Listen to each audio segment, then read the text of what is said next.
quand même, en général, ils savent quand même un petit peu bricoler. Il est jeune, Alors lui, 23 ans. il a décoré son bateau comme une table de restaurant.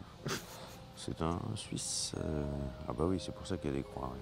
Quelle date il a été construit? 2000. 2000, oui.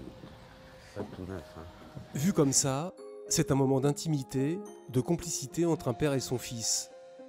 Vu autrement, c'est un peu l'histoire d'un pionnier qui revient aux origines.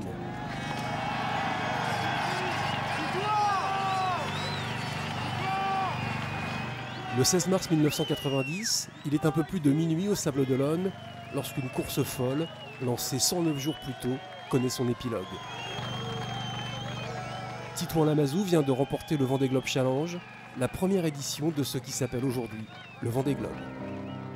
Et je me souviens de commentaires en disant, les gens disaient, maintenant ils partent avec des bateaux, c'est des bateaux qui sont faits pour éventuellement faire la transat, mais pas le tour du monde. Ils n'arriveront jamais au bout. On avait les mêmes réflexions qu'aujourd'hui on pourrait avoir avec les nouveaux foilers.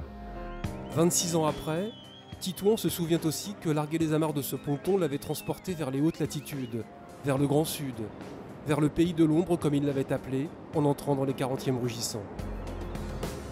Et quand on rentrait dans la zone des 40e, c'est-à-dire dans l'Atlantique Sud, jusqu'à ce qu'on en ressorte en passant le Cap Horn, ben moi je me souviens de vivre avec une angoisse permanente. Voilà. À cause de la mer, à cause des icebergs et à cause des multiples dépressions qu'on subit tout au long de ce tour de l'Antarctique. À la question de lui demander si aujourd'hui, malgré l'évolution des préparations et des technologies, l'aventure entamée en 1989 est toujours d'actualité, le vainqueur du premier Vendée Globe énonce un principe immuable. Je pense qu'il y a des choses qui n'ont quand même pas changé. C'est un bateau, un gars et de la nature qui pousse le bateau, donc ça n'a pas changé, c'est le bateau qui vont sur l'eau. La course, même si le parcours plus vite, le parcours est toujours le même quand même. Qu'on se le dise, partir des Sables d'Olonne et y revenir en ayant fait le tour du monde ne sera jamais complètement anodin.